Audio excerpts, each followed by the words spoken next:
Hola, soy el profesor Rafael Jiménez y para este material audiovisual del comportamiento organizacional veremos el tema de cambio organizacional que tiene integrados los subtemas diagnóstico del sistema organizacional. Veremos cómo es que se hace un diagnóstico en cuanto a el funcionamiento del sistema, ¿no? Cómo es que lleva a cabo sus procesos organizativos. Tenemos también los valores del sistema organizacional, el modelo de sistemas de Rensis-Likert, y tenemos también otro modelo que es el modelo de fuerzas impulsoras y restrictivas. Haremos definición de cada uno de ellos con algunos ejemplos. Esto también, como lo comenté en el material de mercadotecnia, esto también les puede ayudar mucho a la hora de su trabajo final de esta asignatura, porque así pueden entender mucho más y pueden hacer un análisis más completo del sistema que van a plasmar en su trabajo, en su actividad final, en virtud de cómo conocen a la empresa donde están trabajando. Por supuesto, ustedes conocen muy bien el sistema, están integrados al sistema y yo creo que con estos elementos teóricos será de gran ayuda para poder hacerlo mucho más sencillo, más práctico. Vamos a empezar entonces con el diagnóstico del sistema organizacional. Se puede definir al diagnóstico como un proceso analítico que permite conocer la situación real de la organización en un momento dado para descubrir problemas y áreas de oportunidad con el fin de corregir los primeros y aprovechar las segundas. Se hace un diagnóstico del sistema para establecer precisamente qué problemas tiene, establecer, como lo dice la teoría, esas áreas de oportunidad, dónde podemos mejorar, qué se tiene que hacer para mejorar, en qué momento mejorar, etcétera. Es importante también, antes de mencionar eh, cómo se divide el diagnóstico organizacional, se debe tomar en cuenta que para hacer un diagnóstico, el, el fundamento o el elemento más importante que se tiene que tomar en cuenta es que tiene que haber una intención de cambio. Al hacer un diagnóstico, cuando una organización, cuando una empresa, cuando un sistema hace un diagnóstico, es porque realmente tiene una intención de cambio y un compromiso real de establecer esas variantes de ser necesario que se descubren durante el diagnóstico, durante ese análisis, que se pueden aprovechar en esas áreas de oportunidad. Realmente tener una intención de cambio. Si no hay una intención de cambio, si el desarrollo organizacional del sistema no está interesado en una transformación,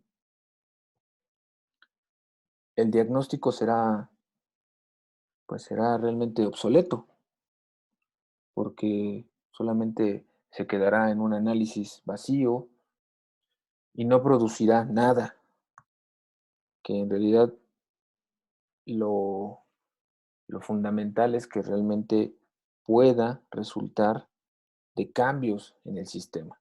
Eso es muy importante. El diagnóstico organizacional se divide en dos perspectivas principales, una funcional y otra cultural. Ya recuerdan que ya vimos estos elementos de lo funcional con el esquema, con los esquemas que hemos estado viendo en las últimas sesiones del sistema, cómo es que eh, se llevan a cabo las entradas, las salidas, la transformación, la retroalimentación, su relación con el ambiente, ¿no? Y la parte cultural que tiene que ver con la cultura organizacional, con la institucionalización, etcétera, ¿no? Cada uno con sus propios objetivos, métodos y técnicas. Son complementarias entre sí y dan origen a dos tipos de diagnóstico: el diagnóstico funcional y el diagnóstico cultural. Ujú.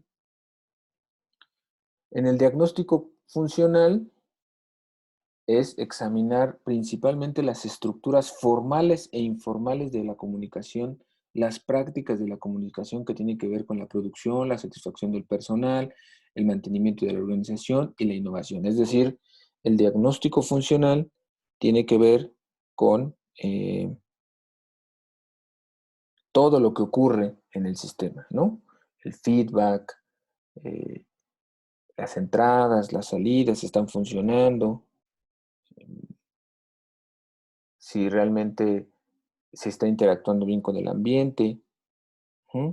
Esto es muy importante para establecer este diagnóstico del sistema. ¿Qué se puede mejorar en, qué se puede mejorar en cuanto al sistema?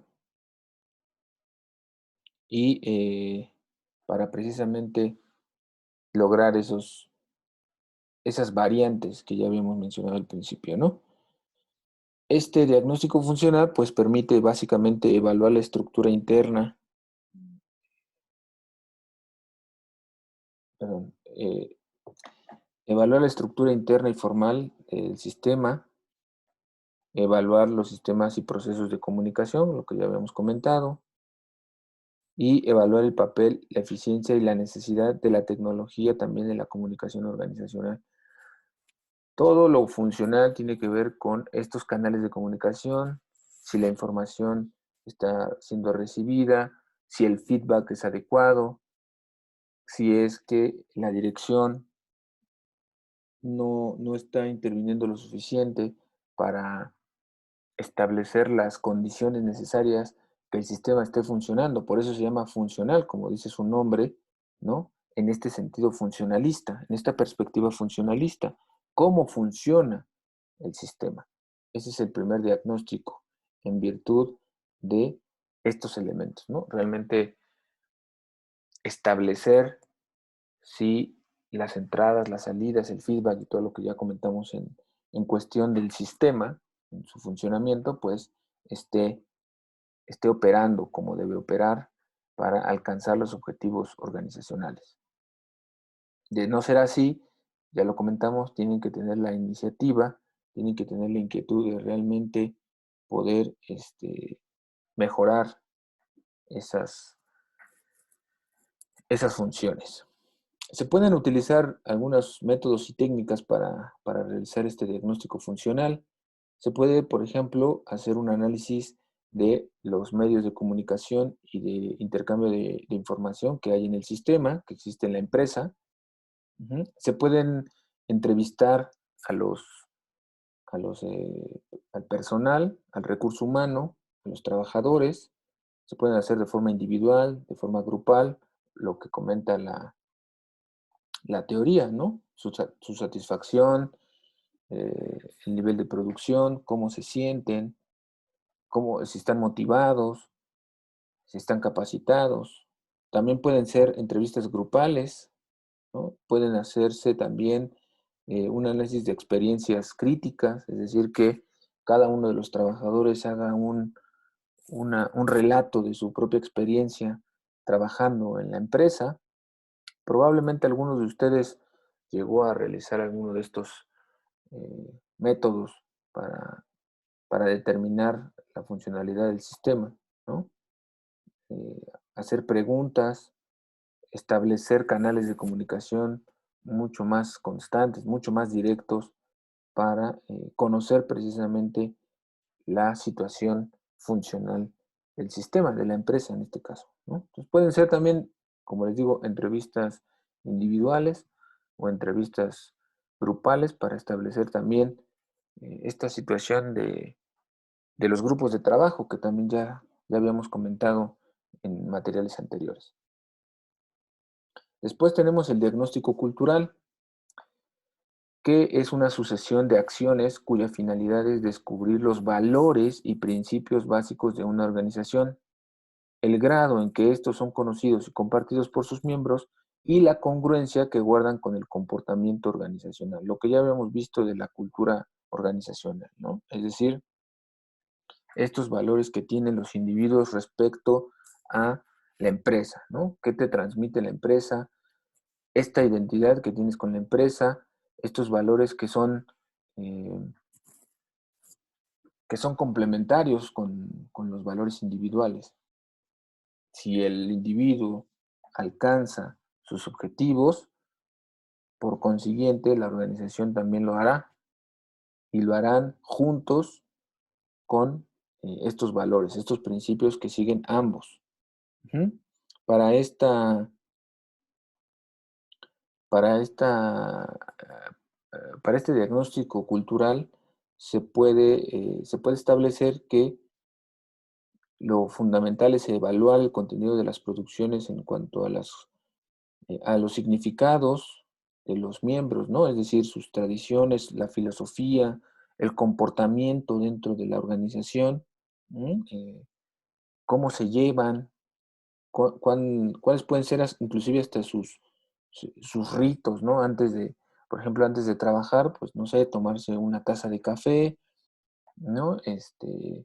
Vestirse o ponerse el material de protección, no sé, pensando en esta situación de los ritos ¿no? En cuanto a la cultura organizacional, ¿no?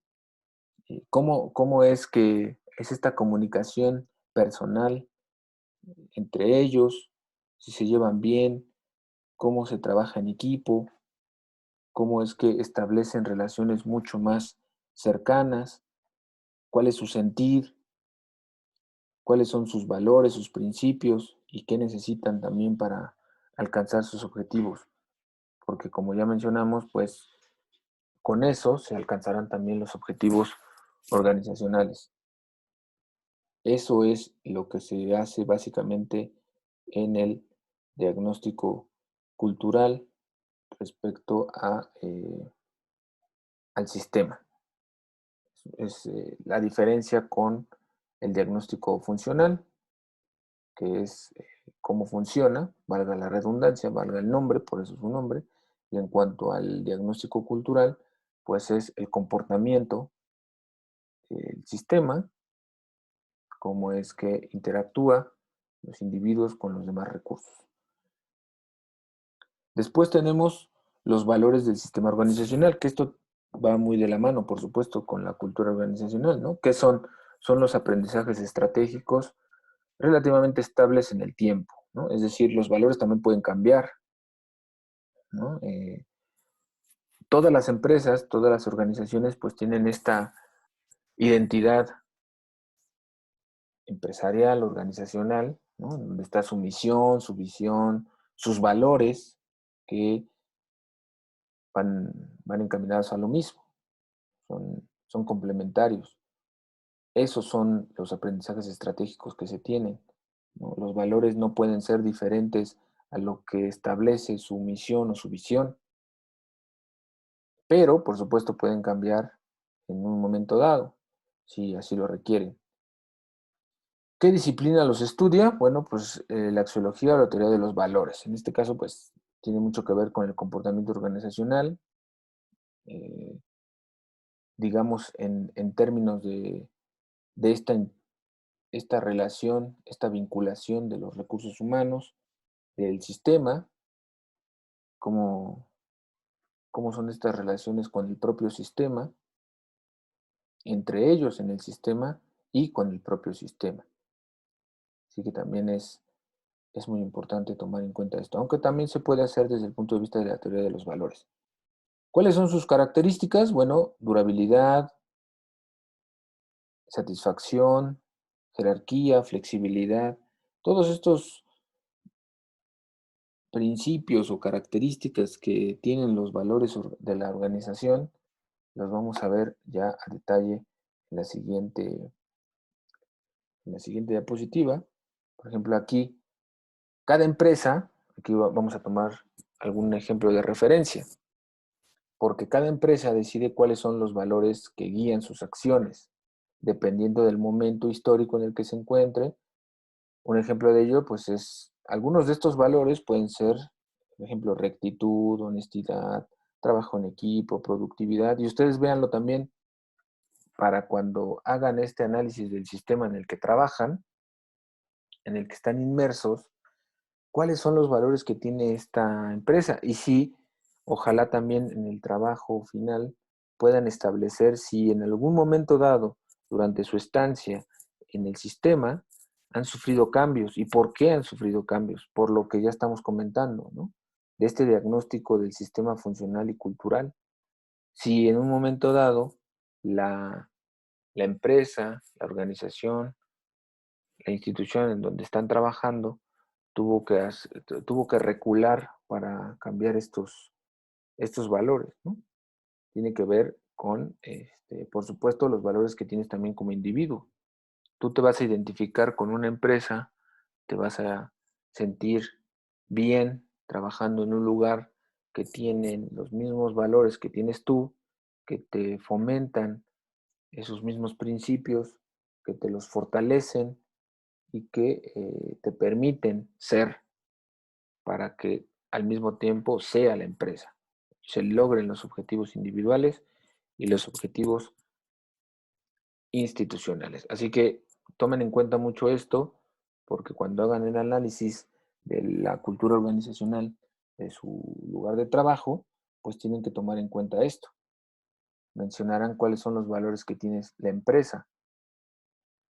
Ajá. Y regularmente estos ejemplos que nos da la diapositiva, pues se toman de referencia en muchos otros lugares, ¿no? Probablemente encontrarán ustedes que en los diversos lugares donde trabajaron podrían inclusive hasta repetirse valores, ¿no? Porque bueno, pues esa es una guía, como lo dice la teoría, es una guía de lo que pretende la empresa para en lo interno y en lo externo, ¿no? Para sus trabajadores, para el propio sistema en sí y lo que quiere reflejar hacia afuera, ¿no? Cómo es que se va a relacionar con el entorno. Esta, esta situación también va a determinar la situación de reciprocidad que tenga frente al entorno, cómo lo ven hacia afuera, si, son, si es una relación sana en este sentido de que sigan los valores y que sean congruentes con lo que están viviendo en este contexto histórico que menciona la teoría, ¿no?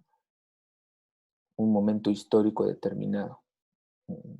Por ejemplo, el tema de la pandemia es muy claro en este sentido, ¿no?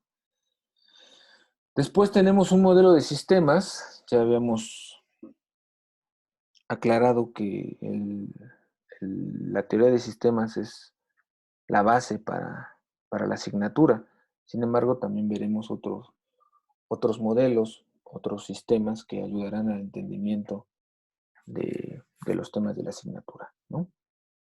Y para eso tenemos este modelo de sistemas de Rensis-Likert, que básicamente explica los tipos de liderazgo que hay en los sistemas. Ya también esto lo habíamos comentado, estos tipos de liderazgos que hay, ese también es un punto importante para su trabajo final, qué tipo de liderazgo hay en donde trabajan, cómo, cómo se relacionan con ese tipo de liderazgo, si es que también ha cambiado durante su estancia en ese lugar, que también dice mucho, por supuesto, ¿no? Si es que al momento de hacer un diagnóstico funcional, la empresa se da cuenta que el liderazgo no está funcionando, que probablemente tú tienes que cambiarlo. Recuerden que la parte importante de este tema es esa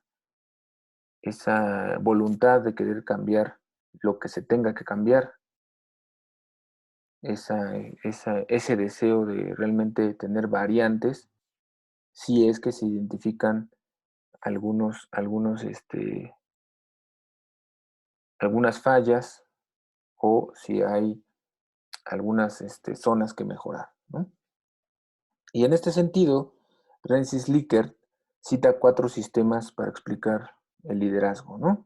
El sistema 1 es el autoritario explotador, El sistema 2 es el autoritario paternal, el sistema 3 es el consultivo y el sistema 4 es el participativo y democrático. Según Likert, en su teoría, el, el que tiene mayor éxito, el que puede llegar a tener mayor grado de éxito, el que realmente puede ser más eficiente, es el número 4, el participativo democrático. Ujú. Cada uno de estos 4 sistemas, analizados desde su liderazgo, se pueden, más bien se tienen que estudiar desde 4 variables, que es el proceso de decisión, el sistema de comunicación, las relaciones interpersonales y el sistema de recompensas y castigos. Así es como Likert hace el análisis de este sistema, de este modelo con estas variables, con estos 4 tipos de liderazgo. Cada uno tiene sus particularidades, por supuesto. Por ejemplo, el número 1, que es el autoritario explotador, contemplando estos cuatro fundamentos, estas 4 variables, podemos decir que el autoritario explotador, en cuanto al proceso de decisión, solamente se toman estas decisiones en niveles superiores. Ujú. No se toman decisiones medias ni inferiores. Él es el que toma la decisión desde arriba, ujú, que esto va de la mano con el sistema de comunicación, porque es una comunicación descendente. Ujú. Aquí podemos enfocarnos en el organigrama. Si estamos hablando de un organigrama eh, vertical, pues podemos entender que este liderazgo autoritario explotador, pues tiene una clara comunicación descendente, perdón, ujú, hacia la comunicación que tiene frente al recurso humano. Sus relaciones interpersonales realmente confían poco en los subordinados, como su nombre lo dice, es muy autoritario y motivan mediante el temor y el castigo, ¿no? Por lo cual, pues su sistema de recompensas y castigos pues es casi nulo, ¿no? O prácticamente el de recompensas es casi nulo, porque si motivan mediante el miedo, mediante el castigo, pues las recompensas son prácticamente nulas, o a lo mejor ocasionales, dependiendo de la reacción que tenga en las relaciones interpersonales. Pero como pueden ver, pues es un sistema muy vertical, ujú, solamente tiene este nivel descendente, tiene muy poca comunicación con, con sus subordinados, no hay confianza, se,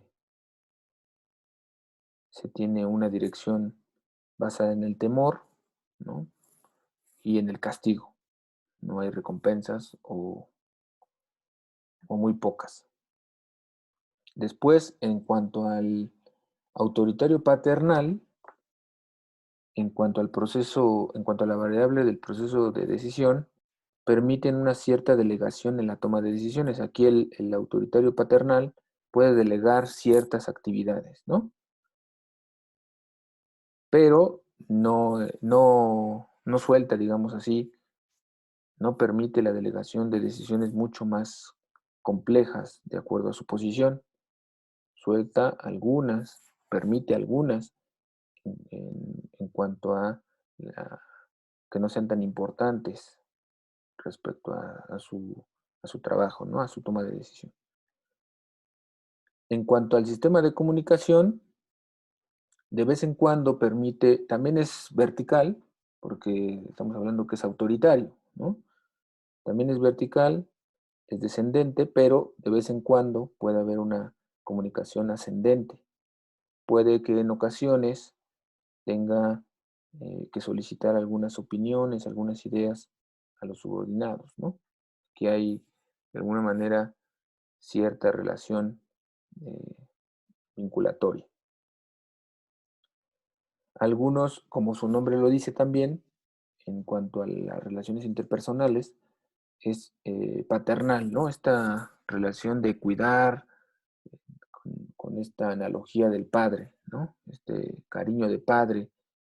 Soy autoritario, soy el jefe, soy el que manda, pero de alguna manera te protejo y es de alguna manera condescendiente también con los subordinados, ¿no? Les permite algunas cosas, si, si les permite en algún momento dado ser partícipes con la delegación de actividades, por supuesto, pues es condescendiente con ellos, ¿no? Los entiende de alguna manera y permite también en algún momento la comunicación ascendente. Y aquí, pues sí existe alguna motivación por recompensas, pero también el castigo, ¿no? Lo que decíamos con esta analogía del padre, ¿no? El padre es el que se encarga de, en términos generales, vamos, de, de castigar y de recompensar a los hijos en ese sentido. Insisto que estamos hablando en términos generales, pues, ¿no? Por eso esta analogía de lo paternalista.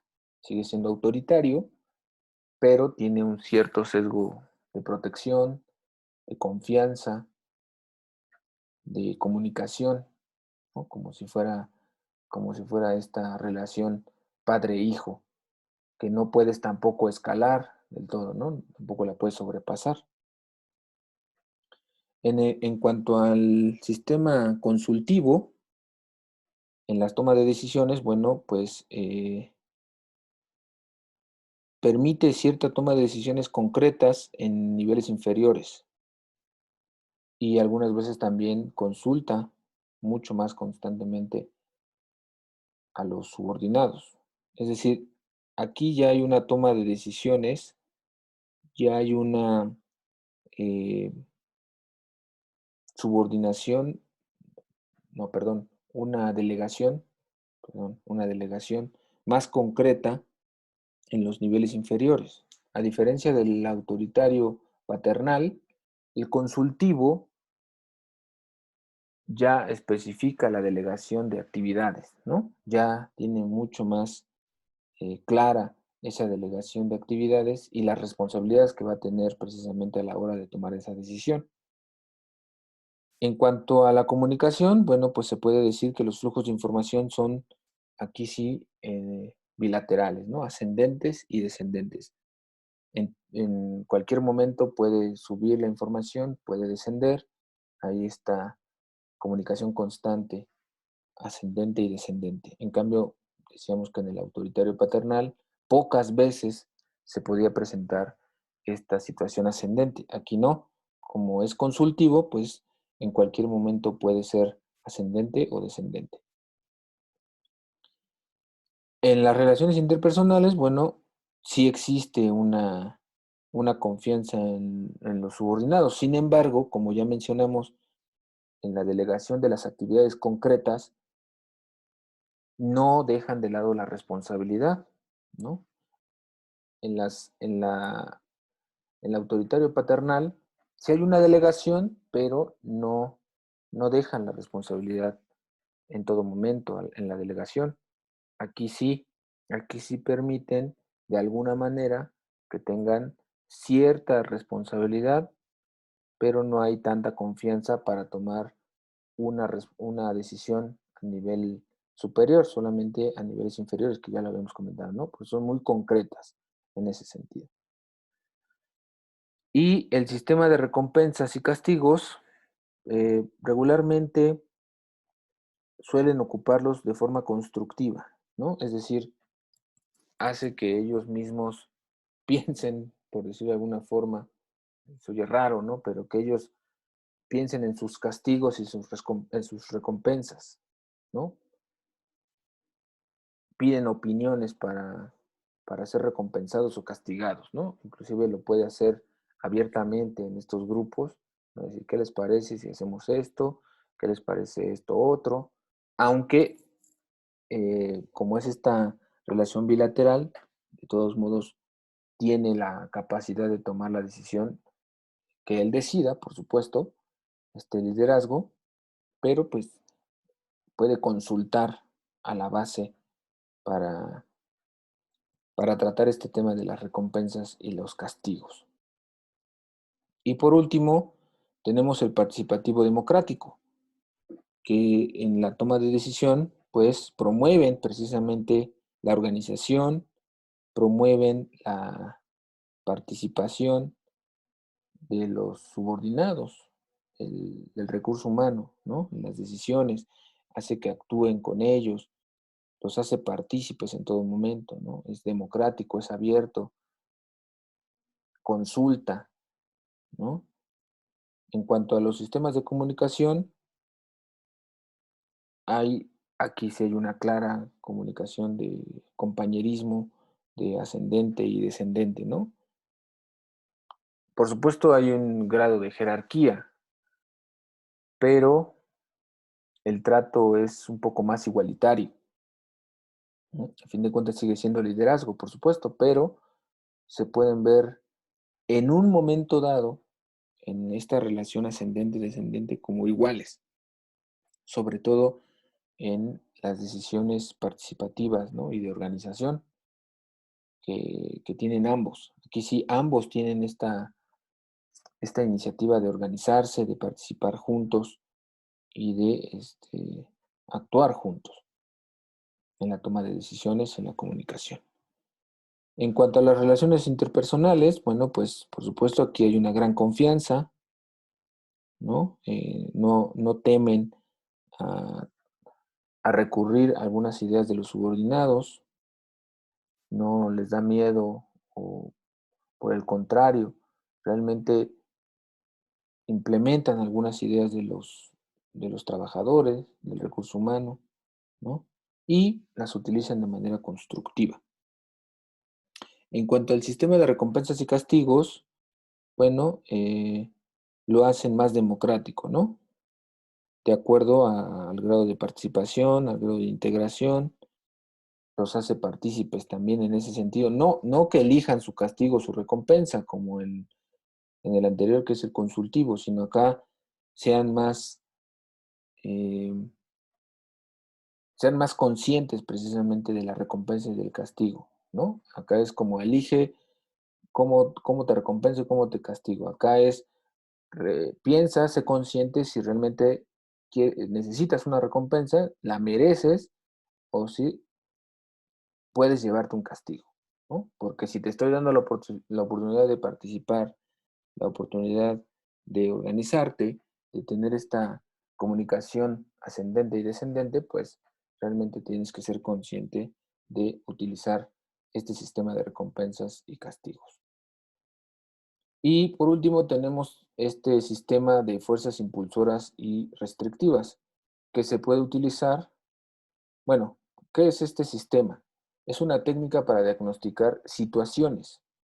Fue desarrollada por Kurt Lewin y proporciona un marco para observar las fuerzas que afectan a una situación problemática. Las fuerzas impulsoras y las fuerzas represoras o restrictivas.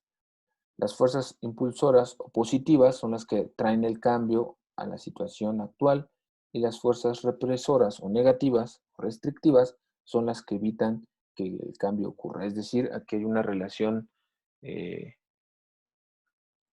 dialéctica, ¿no? Contraria, chocan estas dos fuerzas, una quiere ser positiva, una quiere producir cambios, otra quiere permanecer, quiere, eh, quiere dominar en la parte negativa. Dependiendo del asunto, se puede tener en cuenta los diferentes tipos de fuerzas, como los recursos, las tradiciones, los intereses, las estructuras organizativas, las tendencias sociales, todos los elementos, todas las variables que tiene el comportamiento organizacional, el comportamiento del individuo, tienen que ver con estas fuerzas impulsoras o restrictivas. Juegan de un lado o de otro, en el sentido de, de qué lado quieren que gane, ¿no? Digámoslo así, en esta relación dialéctica. Se pueden utilizar en cualquier momento que se espere un cambio significativo. Ayuda a determinar hasta dónde el cambio puede ser difícil. Permite ver los factores que contribuyen al éxito o fracaso de la solución propuesta. Aquí, a la hora de llevar este ejercicio sistemático, esta, esta praxis dialéctica, se puede establecer si realmente las variables, las fuerzas, los recursos con los que se disponen, todo lo que ya comentamos, realmente son suficientes para causar un cambio o, o para quedarse tal y como está. Por ejemplo, en este esquema vemos la situación actual, el cambio deseado y la situación objetivo, ¿no? Aquí está las fuerzas aceleradoras o impulsoras y las fuerzas restrictivas, ¿no? Aquí está todo listo para lograr el objetivo, ¿no?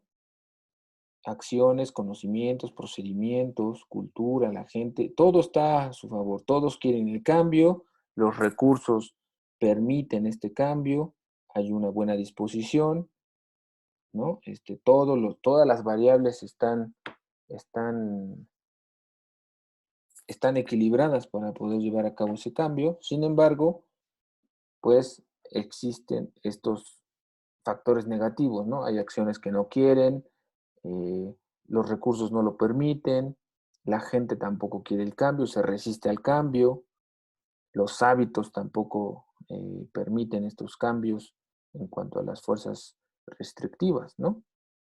Estos factores, estos recursos chocan para determinar si están listos para cambiar o no. Por ejemplo, aquí vimos el esquema. Aquí lo vamos a ver ya con un ejemplo concreto, ¿no? Por ejemplo, el estado actual es un automóvil viejo, el cambio deseado, pues es un automóvil nuevo, ¿no? La fuerza impulsora, pues está en rebaja el carro, se puede comprar, hay una baja tasa de financiación, el costo de la reparación del automóvil es muy alto, ¿no? Y por eso quiere cambiar el auto. También es un símbolo de estatus, ¿no? Quiere un carro nuevo después de tanto tiempo, porque otro puede ser que necesita un carro diferente de acuerdo a sus necesidades, a lo mejor está buscando una camioneta porque ya su familia creció, etcétera. Todos estos factores pueden jugar para ser un cambio positivo. Son estos factores impulsores para hacer este cambio, ¿no? El cambio es adquirir un carro nuevo. Pero hay fuerzas que no lo permiten, como por ejemplo pagos altos, ¿no? Eh, su pareja también va a querer uno, o tendrá que adquirir dos, ¿no? Todavía no paga el anterior, no está seguro en su trabajo, ¿no? Aquí en lugar de querer un carro, mejor quiere otra cosa, como un bote, ¿no? Está en esta disyuntiva de si un carro o un bote, no tiene un trabajo seguro, bajo salario, a lo mejor le bajaron el salario, ¿no? Tiene a sus hijos en la universidad, tiene que pagar otras cuentas, ¿no? Tiene otros gastos, por supuesto.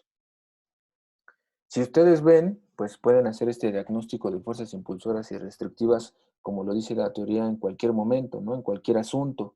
Aquí es un ejemplo muy concreto de pues, la adquisición de un carro, pero se puede hacer, por supuesto, y se piensa que se utiliza en elementos de decisión de una empresa, de una organización. Y ustedes también pueden hacer este ejercicio en su vida diaria, por supuesto, ¿no? Pero lo estamos analizando, lo estamos revisando desde el punto de vista organizacional, cómo es que se puede implementar este sistema de fuerzas impulsoras y restrictivas a la hora de analizar un sistema. Este también puede servir para su trabajo final, lo pueden hacer desde esta perspectiva. ¿Mm? ¿Qué cambios quiere impulsar o ha impulsado a la empresa y cuáles son estos factores o estos recursos que han impedido de alguna manera los cambios, cuáles se han consolidado, cuáles no? Puede ser un buen elemento de análisis, lo pueden explorar para presentar su trabajo final. Me parecería interesante que alguno de ustedes lo pudiera llevar a cabo.